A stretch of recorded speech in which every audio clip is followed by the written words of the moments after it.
মাসুদ রানা সিরিজের একটি গল্প চলছে। গল্পটির নাম হলো ধ্বংস পাহাড় ৩। আইডব্লিউটিএফ ফেরিটা দাউদকান্দি পৌঁছল ১:৩০টার সময়। তারপর একটানা পথ, মেঘবিহীন খড় বৈশাখের দুপুর, অসহ্য গরম বাতাস আগুনের হলকার মতো জ্বালা ধরায় চোখে মুখে। এমন দিনে এত বেলায় শখ করে কেউ ঢাকা থেকে চিটাগং যায় না। কেউ নিতান্ত ঠেকায় পড়লে ভোরবেলার ফেরিতে পার হয়ে ১:৩০-২:০০টার মধ্যে পৌঁছে যায় চিটাগং। তাই মাসুদ রানার সহযাত্রী অন্য একটা গাড়িও নেই যে তার সাথে পাল্লা দিয়ে দূর পথ চলার একঘেয়েমি কাটাবে। মাঝে মাঝে কেবল এক আধটা বাস বা ট্রাক আসছে সামনে থেকে, এক রাশ ধুলো উড়িয়ে চলে যাচ্ছে দাউদকান্দির দিকে। রাস্তায় লোকজনের চলাচল এত কম যে মাঝে মাঝে হঠাৎ ধোঁকা লাগে, এ কোথায় চলেছে। গাড়ির ভিতরের ভ্যাপসা গরমে মাথাটা ঘুরে উঠতে চায়। কুমিল্লায় পৌঁছে ট্যাঙ্ক ভর্তি করে পেট্রোল নিয়ে নিল মাসুদ রানা। গাড়ি থামালেই বিন্দু বিন্দু ঘাম জমে ওঠে রানার দৃঢ় দুই বাহুর লোমকূপগুলো ঘিরে। জুলফির ভিতর দিয়ে ঘাম গড়িয়ে নিচে আসতে আরম্ভ করে, আর সুড়সুড়ি লাগে। আবার ৬০, ৬৫, ৭০, ৮০-তে ওঠে স্পিড মিটারের কাঁটা ৪০ মাইলের গড়পড়তা ঠিক রাখতে। তখন নোনতা ঘামে ভেজা শরীরটা শুকিয়ে চরচর করে। ঝিরঝির এয়ার কোল্ড ইঞ্জিনের একটানা একঘেয়ে শব্দ আর গাড়ির নিচ দিয়ে কার্পেটের মতো কালো পিচের রাস্তাটার অনবরত পিছনে সরে যাওয়া। মাঝে মাঝে একটা আধটা শিরীষ কি অসৎ গাছ ঝাই করে চলে যাচ্ছে পিছনে। রাস্তার পাশে নিচু জায়গায় যেখানে অল্প স্বল্প পানি আছে সেখানে এক আধটা বক ধৈর্যের সাথে মাছের অপেক্ষায় বসা। রানা ভাবছে, যদি আসল ঘটনা প্রতিপক্ষ জেনে গিয়ে থাকে তবে বসন্তপুর বা ১৪গ্রামে গিয়ে কি দেখবে সে। হয়তো ইপিআর এবং মেয়েটির কোনো চিহ্নই পাওয়া যাবে না রাস্তায়। এমনও হতে পারে সেনকে বন্দী করার পাল্টা জবাব হিসেবে ওকে ধরে নিয়ে যাবার চেষ্টা করছে সৈন্যরা। যা হবার তাই হবে, মাথা থেকে এসব বাজে চিন্তা তাড়াবার চেষ্টা করলো রানা। খুব সম্ভব এত শিগগির ওরা টের পায়নি সুবীর সেনের ব্যাপার। কিন্তু নিজের অজান্তে আবার ভাবতে লাগলো সে, যদি সৈন্যরা কোনো রকম সিগন্যাল বা কোডওয়ার্ড আশা করে ওর কাছ থেকে পরিচিত হিসেবে, তখন কি করবে সে? তখনই তো হাতে নাতে ধরা পড়ে যাবে ও। সে দেখা যাবে তখন। আবার চিন্তাটাকে দূর করে দিল রানা। কোড থাকলে জানাতো চিঠিতে। এবার পথের দিকে মন দিল সে। ভাগ্যিস চিটাগং, ফেনী, কুমিল্লা, দাউদকান্দি বাস সার্ভিস রয়েছে। তাই মাঝে মাঝে পথের সাথে গ্রিন অ্যারো, টাইগার এক্সপ্রেস বা দুলদুল লেখা এক আধটা বাসের দেখা পাওয়া যায়। আর হাফ ছেড়ে বাঁচে রানা। আচ্ছা, মেয়েটা দেখতে কেমন হতে পারে? স্বামী স্ত্রী হিসেবে একই ঘরে সিট রিজার্ভ করবার অর্থ কি? মেয়েটিকে চোখে চোখে রাখা? হঠাৎ একটা লোহার রড বোঝাই ট্রাক সামনে থেকে এসে ঘাড়ের উপর উঠবার উপক্রম করলো রানার। বেশ কিছুটা দূর থেকে স্পিড কমিয়ে ৩০-এ নিয়ে এসেছিল রানা, কিন্তু ভাবতেই পারেনি যে ট্রাক ড্রাইভারটা হারামিপনা করে সবটা রাস্তা জুড়ে ফুল স্পিডে আসবে, জায়গা ছাড়বে না একটুও। এক হ্যাচকা টানে স্টিয়ারিংটা ঘুরিয়ে ঘাসের উপর নেমে এলো রানা। ডান পাটা অ্যাক্সিলেটর ছেড়ে হাইড্রোলিক ব্রেকের উপর ৩টে মৃদু চাপ দিল। গাড়িটা ততক্ষণে কয়েকটা ছোট বড় গর্তে পড়ে পদ্মার ঢেউয়ের মাথায় ডিঙি নৌকোর মতো নাচানাচি আরম্ভ করেছে। কিছু দূর গিয়ে থেমে গেল গাড়ি। ট্রাক ততক্ষণে বহু দূর চলে গেছে। অসম্ভব রাগ হলো রানার। নির্জন রাস্তায় একা গাড়িতে বসে ট্রাক ড্রাইভারের উদ্দেশ্যে অশ্রাব্য অকথ্য ভাষায় গালাগালি বর্ষণ করলো সে, কিছুক্ষণ ইংরেজি, বাংলা, উর্দু মিশিয়ে। তারপর সন্তুষ্ট চিত্তে আবার স্টার্ট দিল গাড়িতে। ১৪গ্রাম ছাড়িয়ে গেল রানা, তবু কারো দেখা নেই। ঠিক ৩:৪৭ রানা দেখলো একটা ওয়্যারলেস ফিট করা উইলিস জিপ আসছে দূর থেকে। একটু কাছে আসতেই আরোহীদের স্পষ্ট দেখা গেল। কয়েকজন খাকি পোশাক পরা লোক এবং একজন মহিলা বসে আছে গাড়িতে। এক মুহূর্তে প্রস্তুত হয়ে নিল রানা। টি শার্টের উপরের দিকে দুটো বোতাম খোলাই ছিল, আরেকটা খুলে দিল সে, যাতে প্রয়োজনের সময় পিস্তল বের করতে কোনো অসুবিধা না হয়। বাম বাহু দিয়ে পাঁজরের সাথে চেপে স্প্রিং লোডেড হোলস্টারের স্পর্শ অনুভব করলো সে একবার। গজ 15 থাকতেই নাম্বার প্লেট দেখে ব্রেক কষল জিপটা। ড্রাইভার হাত বের করে রানাকে থামবার ইঙ্গিত করলো। রানাও ব্রেক করে ঠিক জিপের পাশে থামালো ওর গাড়ি। রানাকে দেখেই মিষ্টি হেসে মেয়েটি বলল, নমস্কার সুবীর বাবু। নমস্কার। সদ্য ফোটা শিশির মাখা ফুলের মতো প্রাণবন্ত এবং সুন্দরী মেয়েটির দিকে এক মুহূর্ত অবাক চোখে চেয়ে উত্তর দিল রানা। 24-25 বছর বয়স হবে মেয়েটির। কপালে কুমকুমের লাল টিপ, ঠোঁটে হালকা গোলাপি লিপস্টিক, বড় করে একটা বিড়ে খোপা বেঁধেছে মাথায়, তাতে সুন্দর করে প্লাস্টিকের কটা রজনীগন্ধা গোজা। সরু চেনের সাথে বড় একটা লাল রুবি বসানো লকেট ঝুলছে বুকের উপর। ডান হাতে এক গাছি সোনার চুড়ি, বা হাতে ছোট্ট একটা রোল গোল্ডের সাইমা ঘড়ি। ফর্সা গায়ের রং তার আরো উজ্জ্বল দেখাচ্ছে স্বাস্থ্যের প্রাচুর্যে। এক হারা লম্বা গড়ন অটুট স্বাস্থ্যের লাবণ্যে কমনীয়। আরো সুন্দর দেখাচ্ছে ওকে ঝাঁঝালো লাল আর হলুদে মেশানো কাতান শাড়িটায়। সত্যি এমন চেহারা সহজে চোখে পড়ে না। গাড়ি থেকে বেরিয়ে এসে সশব্দে দরজা বন্ধ করলো রানা।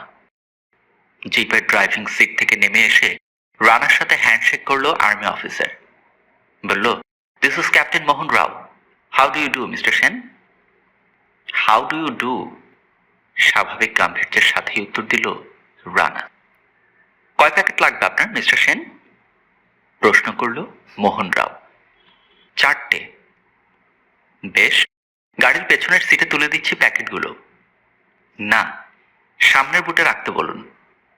ব্যাস, আর প্রয়োজন হলো না।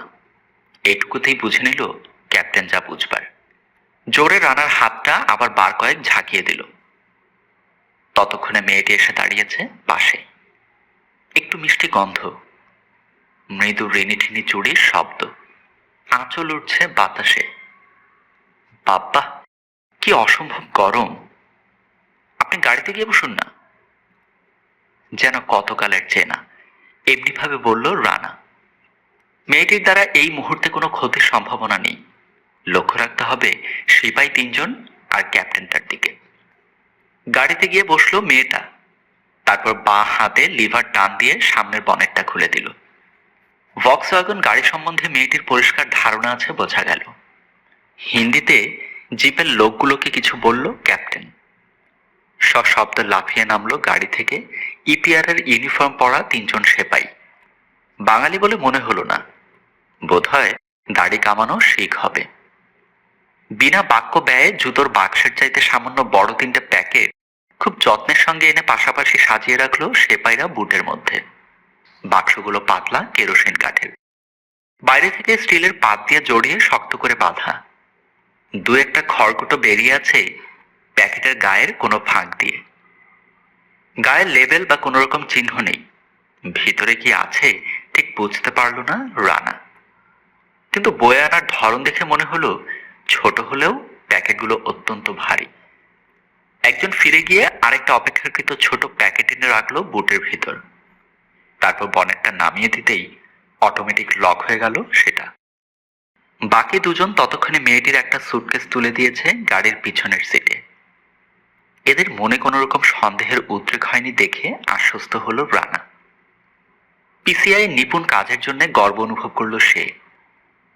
হঠাৎ পিছন থেকে খটাস করে জোরে একটা আওয়াজ হতেই চমকে ফিরে দাঁড়ালো রানা। দেখলো 3 জন একসাথে বুট ঠুকে স্যালুট করছে ওকে। রানার ডান হাতটা দ্রুত চলে এসেছিল পিস্তলের কাছে।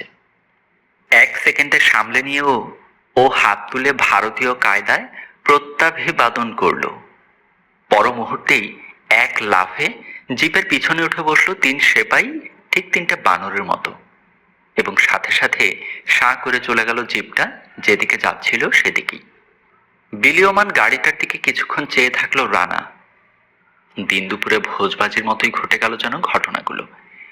এই কয় মিনিট আগে গ্রীষ্মের প্রখর রোদের মধ্যে উত্তপ্ত রাস্তার উপর 7-5 ভাবতে ভাবতে একা গাড়ি চালাচ্ছিল সে। হঠাৎ কোথাকার এক জিপ এসে তার সমস্ত উদ্বেগ উৎকণ্ঠা নিরসন করে অজানা অচেনা এক রাজকন্যাকে তুলে দিয়ে গেল রানার হাতে, যেন জাদুমন্ত্রের বলে। এখন আর সে জিপের কোনো চিহ্নও নেই, রয়েছে কেবল সে আর মেয়েটি। হাঁ করে কি দেখছেন সুবীরবাবু? এদিকে গরমে যে ঘেমে নিয়ে উঠলাম। জড়তাহীন পরিষ্কার সুরেলা গলা। গাড়িতে ঢুকেই আবার সুগন্ধ পেল রানা। শানেল নাম্বার 5 স্যান্টের মিষ্টি গন্ধে ভরপুর হয়ে আছে গাড়ির ভেতরটা। সিগারেট খেলে অসুবিধা হবে আপনার? মোটেই না। যাক, বাঁচা গেল বলে রানা স্টার্ট দিল গাড়িতে। গাড়ি ছুটছে 75 মাইল বেগে। আগের কথার খেই ধরে বলল, বিয়ের আগে সব মেয়েই এরকম বলে, কিন্তু বিয়ে হয়ে গেলেই তাদের মতামত পাল্টে যায়। স্বামীর নেশা ছাড়াবার জন্যে তখন উঠে পড়ে লেগে যায় তারা। মেয়েটা মাথা ঝাঁকিয়ে কিছু একটা বলতে যাচ্ছিল, বাধা দিয়ে রানা বলল, দেখুন তো কান্টু, আপনার নামটাই জিজ্ঞেস করা হয়নি এখনো। সুলতা রায়। কবছর আছেন এই সার্ভিসে? 1.5 বছর। এতদিন ফাইল নিয়ে ঘাটাঘাটি করেছি, এই প্রথম আমার বাইরে আসা। কপালটা ভালো, প্রথমেই আপনার সাথে কাজ করবার সুযোগ পেয়ে গেলাম। কপাল ভালো তার মানে? মনে মনে হাসলো রানা। কপালটা তোমার খারাপ সুন্দরী। ভালো বলবো না? সুবীর সেনের সাথে কাজ করবার সুযোগ কজনের হয়? সার্ভিসের অন্যান্য মেয়েরা তো হিংসায় মরে যাচ্ছে। আচ্ছা, এতই বিখ্যাত লোক আমি? মৃদু হাসলো রানা। কিছুক্ষণ চুপচাপ কাটলো। কই, সিগারেট ধরাচ্ছেন না যে? হঠাৎ বলল সুলতা। খাই না। হাসলো রানা। ও কথা বলে গল্প শুরু করলাম আর কি। কথায় কথায় মেয়েটি বলল, কেমন ভাবে সাধারণ ডিউটি থেকে তাকে সরিয়ে 7 দিন স্পেশাল ট্রেনিং দেওয়া হয়েছে। তারপর কলকাতা থেকে বর্ডার আনা হয়েছে হেলিকপ্টারে করে। সেখান থেকে কত বন জঙ্গলের মধ্য দিয়ে একে বেঁকে বর্ডার ক্রস করেছে জিপটা ভয়ে ভয়ে। এখন অন্য পথে ফিরে যাবে আবার, সেটা ভারতীয় এলাকায়। ফেনীতে এসে সুলতা বলল তেষ্টা পেয়েছে। দুজন দুটো ডাবের পানি খেয়ে নিয়ে আবার রওনা হলো। এরই মধ্যে আরো সহজ ও সাবলীল হয়ে এসেছে সুলতা রায়। মাসুদ রানা খুঁটিয়ে খুঁটিয়ে ওর অতীতের কথা, বাবা মার কথা, ছেলেবেলার কথা জিজ্ঞেস করে করে শুনল মন দিয়ে। সুলতাও মনোযোগী শ্রোতা পেয়ে যার পরনাই উৎসাহিত হয়ে ওর নিজস্ব প্রাঞ্জল ভাষায় বলে গেল অনেক কথা। পথের ক্লান্তি ভুলে গেল দুজন। বাবা ছিলেন উকিল, ছেলেবেলা লাক্ষ্য শহরে মানুষ। ক্যালকাটা লেডি ব্রাবোর্ন থেকে গ্র্যাজুয়েশন, তারপর সিক্রেট সার্ভিসে যোগদান। মেয়েটার মস্ত বড় গুণ হচ্ছে 2-4 মিনিটে সবার সাথে বন্ধুত্ব করে নিতে পারে। নিজের কোনো কথাই চেপে রাখবার চেষ্টা করলো না ও। ওর জীবনের অনেক গোপন কথাও সে বলল রানাকে। বলতে বলতে টপ টপ করে কয়েক ফোঁটা পানি গড়িয়ে পড়ল ওর চোখ থেকে। রুমাল দিয়ে মুছে নিয়ে একটু থেমে আবার বলল, কেন যে এসব কথা বলছি জানি না, ভালো করে চিনিও না আপনাকে, কিন্তু বড় ভালো লাগছে নিজের সব কথা আপনাকে বলতে পেরে। মনে হচ্ছে আমার সব কথা আপনি বুঝবেন, আপনাকে দিয়ে আমার কোনো ক্ষতি হবে না। মেয়েটার কথাবার্তার ধরন অনেকটা পুরুষের মতো, চালচলনেও কিছুটা পুরুষালী ভাব। মেয়েলিপনা বা ন্যাকামের লেশ মাত্র নেই ওর মধ্যে। ওকে ভালো লাগলো রানার। একটা ব্রিজের কাছে আসতেই দেখা গেল দুটো বাঁশ পুঁতে একখানা সাইনবোর্ড টাঙানো, বিদায়, নোয়াখালী জেলার শেষ সীমা। বেশ বড় ব্রিজ, নিচ দিয়ে নদী গেছে একটা, ফেনী নদী। গ্রীষ্মের তাপে শুকিয়ে ক্ষীণ হয়ে গেছে সেই নদী। পুলটা পার হতে 1 টাকা শুল্ক দিতে হলো। অপর পারে আরেকটা সাইনবোর্ড লেখা, স্বাগতম, চিটাগাং জেলার শুরু। হাতের বাধারে অল্প কিছু দূর দিয়ে লম্বালম্বিভাবে মাটির টিলা সেই যে আরম্ভ হয়েছে, আর শেষ হতে চাইছে না কিছুতেই। প্রায় ছোট ছোট বাজারগঞ্জ পড়তে লাগলো পথে, কাজেই গতি অনেক কমে গেল গাড়ির। সবচাইতে অসুবিধা করলো বাঁশ বোঝাই গরু বা মোষের গাড়িগুলো। রাস্তার ঠিক মাঝখান দিয়ে চলে ওগুলো। দূর থেকে হর্ন বাজালে নড়ে না রাস্তার উপর থেকে। যখন কাছে যাওয়া যায় তখন হঠাৎ করে গাড়ি ঘুরিয়ে বাম ধারের অসমতল কাঁচা রাস্তার উপর নেমে পড়ে। ফলে পিছনের লম্বা বাসগুলো রাস্তার উপর আড়াআড়িভাবে চলে এসে সমস্ত পথটা বন্ধ করে দেয়। কাঁচা রাস্তায় গরুর গাড়িগুলো আবার পাকা রাস্তার সাথে সমান্তরাল না হওয়া পর্যন্ত অচল অবস্থায় ড্রাইভিং সিটে বসে মনে মনে মোষের গোষ্ঠী উদ্ধার করা ছাড়া উপায় নেই। কই, আপনি যে কিছুই বলছেন না, আমি কেবল বকবক করে যাচ্ছি। নিজের কথা বলতে বলতে হঠাৎ থেমে জিজ্ঞেস করলো সুলতা। আমি অত সুন্দর করে কথা বলতে পারি না, এড়িয়ে যাবার জন্য বলল রানা।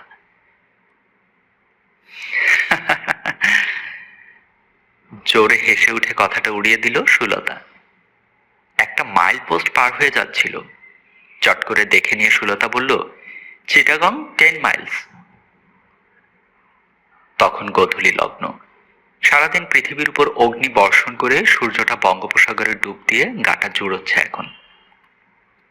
পশ্চিম দিগন্তে এক আধ ফালি সাদা মেঘ এখন লাল, তারই হালকা আলো এসে পড়েছে সুলতার মুখের উপর। রূপকথার রাজকন্যার মতো সুন্দর লাগছে ওকে। মুগ্ধ দৃষ্টিতে কয়েক মুহূর্ত চেয়ে রইল রানা ওর মুখের দিকে। রাস্তায় পড়ে থাকা একটা ইটের উপর হোঁচট খেল গাড়িটা। ফিক করে হেসে সুলতা বলল, হ্যাঁ, অ্যাক্সিডেন্ট করবেন নাকি? যদি করি তবে দোষ তোমার, উত্তর দিল রানা। রানার মুখ থেকে হঠাৎ বেরিয়ে আসা কথাটা কেমন যেন থমকে দিল সুলতাকে। কথা নিয়ে নিজের মনেই নাড়াচাড়া করলো সে কয়েক মুহূর্ত। এত ভালো লাগলো কেন কথাটা? আপনি, কিছু একটা বলতে যাচ্ছিল সুলতা। ওকে থামিয়ে দিয়ে রানা বলল, আর আপনি নয়, এবার তুমি। চিটাগাং আর 7 মাইল। এখন থেকে আমি তোমার স্বামী, তুমি আমার বিবাহিতা স্ত্রী, বুঝলে? হাসলো সুলতা। আমি তো নকল স্ত্রী, তোমার আসল স্ত্রী জানতে পারলে মারবে তোমাকে, তাই না? বিয়েই হয়নি তার আবার আসল স্ত্রী? ওমা, এত বয়স হয়েছে, বিয়ে করনি কেন? কাউকে ভালোবাসো বুঝি? না, ওসব বালাই নেই। মা বাবা নেই বুঝি তোমার? না, আমারও নেই, থাকলে এভাবে বকে যেতে পারতাম না। কিছুক্ষণ চুপ করে থাকলো সুলতা। খসে পড়া আঁচল তুলে দিল বাঁ কাঁধে। সন্ধ্যা হয়ে গেছে। হেডলাইট জ্বেলে দিল রানা। প্রায় 2 বছর পর চিটাঙে এসে বেশ আশ্চর্য লাগলো রানার। শহরের ভোলটাই যেন পাল্টে গেছে। উন্নয়নের কাজটা যেন ঢাকার চাইতেও অনেক বেশি দ্রুত হয়েছে এখানে। হরেক রকম অট্টালিকা, ঝলমলে দোকানপাট, রাস্তায় সারি সারি ফ্লোরোসেন্ট বাতি দিন করে রেখেছে রাতকে। পথঘাট বেশ পরিষ্কার মনে ছিল রানার, কাজেই স্টেশন রোডে মিসখা হোটেল চিনে বের করতে কোনো অসুবিধে হলো না। হোটেলের সামনে ফুটপাথের ধারে এমন বেকায়দা করে গাড়ি রাখলো রানা, যাতে খুব পাকা ড্রাইভারেরও কমপক্ষে 2 মিনিট সময় লাগে ওটাকে বাগে এনে রাস্তায় চালু করতে। গাড়ি থামতেই হোটেলের পোর্টার দৌড়ে এলো। সুলতা গাড়ি থেকে নেমে দাঁড়ালো ফুটপাতে। হঠাৎ সিটটা ভাঁজ করে ইঙ্গিত করতেই পিছনের সিটে রাখা রানা এবং সুলতার সুটকেস দুটো বের করলো পোর্টার। গাড়ির কাঁচ তুলে দিয়ে দরজাটা লক করে চাবিটা দিল রানা সুলতার হাতে। নিচতলার গেট দিয়ে ঢুকেই করিডোরের বাঁধারে লিফট। বুড়ো লিফটম্যানের থুতনি থেকে ঝুলছে অল্প একটু পাকা ছাগলা দাড়ি। সালাম করলো সে রানাকে দেখে। পোর্টারকে 5 তলার 10 নম্বর রুমে মাল নিয়ে যাবার নির্দেশ দিয়ে লিফটে উঠল রানা আর সুলতা। দোতলায় ম্যানেজারের কাউন্টার। সামনে মস্ত বড় লাউঞ্জে ফাঁক ফাঁক করে রাখা টেবিলগুলোর উপর প্লেট, কাঁটা চামচ, ছুরি ইত্যাদি ডিনারের সরঞ্জাম পরিপাটি করে সাজানো। গ্লাসের মধ্যে সদ্য লন্ড্রির ধোয়া ইস্ত্রি করা ন্যাপকিন ফুলের তোড়ার মতো কায়দা করে রাখা। কোনো কোনো টেবিল ঘিরে 2-4জন লোক বসা, বেশিরভাগই খালি। অল্প বয়সী ম্যানেজার ওদের দেখেই এগিয়ে এলো। এখানে আর আপনাদের দাঁড়াতে হবে না স্যার, এই যে নিন আপনাদের ঘরের চাবি, 5 তলার 10 নম্বর রুম। আমি এন্ট্রি বইটা পাঠিয়ে দেবো ওপরে, সই করে দেবেন। ধন্যবাদ। আমাদের ঘরের ওয়েটার কে? হাসান আলী, ওকে দিয়েই বইটা পাঠাচ্ছে স্যার। 5 তলায় উঠে এলো ওরা। দেখলো সুটকেস দুটো নিয়ে ঘরের সামনে দাঁড়িয়ে আছে পোর্টার। ঘরে ঢুকে প্রথমেই রানা এয়ার কুলারের হাইকুল লেখা সাদা বোতামটা টিপে দিল। মালগুলো ঘরে এনে রাখতেই 5 টাকার একটা নোট বকশিস দিয়ে দিল রানা পোর্টারকে। আশাতিরিক্ত বকশিস পেয়ে সালাম ঠুকে বেরিয়ে গেল সে। প্রায় সাথে সাথেই একজন ঝাড়ুদারের সঙ্গে এক হাতে একটা বই আর অন্য হাতে কিছু পরিষ্কার বিছানার চাদর আর বালিশের ওয়ার নিয়ে ঘরে ঢুকলো হাসান আলী। একটা আইসিআই ফ্লিট স্প্রে গান দিয়ে সারা ঘরে, বিশেষ করে বিছানার তলে, টেবিলের নিচে আর আলমারির পিছনে স্প্রে করলো জমাদার। তারপর ভীমের কৌটো দিয়ে অ্যাটাচড বাথরুমে ঢুকলো কমোড, বাথটাব আর বেসিনটা পরিষ্কার করবার জন্যে। হাসান আলী নিপুণ হাতে পুরনো বেডশিট আর বালিশের ওয়ার সরিয়ে পরিষ্কার পরিচ্ছন্ন করে দিল ঘরটাকে 2 মিনিটের মধ্যে। এসব কাজগুলো এরা সবসময় নতুন কাস্টমারের সামনে করে। আগে থেকে করে রাখলে অনেক সময় আবার ডবল করে করতে হয়। তাই সুলতা বলল, একটু জল খাওয়াতে পারো? ঠান্ডা? এক্ষুনি নিয়ে আসছি। হাসান আলী ছুটল পানি আনতে। বড় সড়ো ঘরটায় পাশাপাশি দুটো সিঙ্গেল খাট, ইচ্ছে করলে জোড়া দিয়ে নেওয়া যায়। কোণে একটা সাধারণ চম্বল কাঠের আলমারি, একটা মাঝারি গোছের ডাইনিং টেবিলের দুপাশে দুটো চেয়ার রাখা, একটা ড্রেসিং টেবিল আর একটা ইজি চেয়ার। এই হচ্ছে ঘরের আসবাব। রানাকে রিস্ট ওয়াচটা খুলে ড্রেসিং টেবিলের উপর রাখতে দেখে সুটকেস থেকে কিছু কাপড় বের করতে করতে সুলতা বলল, আমি কিন্তু আগে যাচ্ছি বাথরুমে। সারাদিনের এই ধকলের পর এক্ষুনি চান করতে না পারলে মরে যাব। মেয়ে মানুষ একবার বাথরুমে ঢুকলে তো আর বেরোতে চাইবে না সহজে। একটু থেমে আবার বলল, আচ্ছা ঠিক আছে, তুমি আগে যাও, আমি পরে যাব। Always ladies first. Hasan Ali 2 হাতে 2 বোতল ফ্রিজার ঠান্ডা পানি নিয়ে ঢুকলো। দুটো গ্লাস দিয়ে বোতলের মুখ ঢাকা। 10 টাকা বকশিস পেয়ে সবকটা দাঁত বেরিয়ে গেল হাসান আলীর। কিছু খাবে সুলতা? রানা প্রশ্ন করে। কেক বিস্কিট গোছের কিছু আনতে বলো, আমি এক্ষুনি গাটা ধুয়ে আসছি। 1 গ্লাস পানি খেয়ে বাথরুমে গিয়ে ঢুকলো সুলতা। কয়েকটা কেক, পেস্ট্রি আর 2 কাপ কফি আনতে বলল রানা। হাসান আলী চলে যাচ্ছিল, আবার ডাকলো রানা। আরো একটা 10 টাকার নোট ওর হাতে গুজে দিয়ে নিচু গলায় বলল, তোমার একটা কাজ করতে হবে হাসান আলী, পারবে? টাকাটা রেখে দাও বকশিস। বিস্মিত হাসান আলী চট করে হাত উঠিয়ে সালাম করলো দ্বিতীয়বার। খুব পারবো স্যার। বিগলিত হাসান আলী এখন পাও চাটতে পারবে। ইঙ্গিতে ওকে কাছে সরে আসতে বলে চাপা গলায় বলল রানা। গত রাতে হঠাৎ ওর চোখ দুটো তেরছা করে বাথরুমের দিকে ইঙ্গিত করলো রানা। বাবা মারা গেছেন খবর এসেছে। বাবার একমাত্র মেয়েও, খুবই আদরের মেয়ে। খবরটা ওকে জানানো হয়নি এখনো, বুঝলে? মাথা ঝাঁকালো হাসান আলী। এখন খবরটা ওকে হঠাৎ করে জানাতে চাই না। ওর শরীর অত্যন্ত দুর্বল, আচমকা আঘাত পেলে কি হয়ে যায় বলা যায় না, তাই না? যেন খুব ব্যথা পেয়েছে এমন মুখ করে সায় দিল হাসান আলী। সেজন্যে তোমাকে একটা কাজ করতে হবে। আমার কিংবা ওর কোনো চিঠি বা টেলিগ্রাম এলে ম্যানেজারের কাছ থেকে তুমি নিয়ে নেবে, সেটা নিয়ে গোপনে আমার হাতে দেবে, যেন ও ঘুণাক্ষরেও টের না পায়। জিজ্ঞেস করলে বলবে কোনো চিঠি বা টেলিগ্রাম আসেনি। আর কেউ যদি ওর কাছে টেলিফোন করে বা দেখা করতে চায়, ও থাকুক বা নাই থাকুক সোজা বলে দেবে বাবুর সাথে বাইরে গেছে। কি, পারবে না? ঠিক আছে স্যার, কোনো চিঠিপত্র, টেলিফোন বা লোক এলে আমি সামলে নেব। কিন্তু উনি যদি কাউকে টেলিফোন করেন তখন? সেদিকটা আমি দেখব। তুমি কেবল এটুকু করলেই হবে। এখন যাও তো, চট করে কিছু খাবার নিয়ে এসো।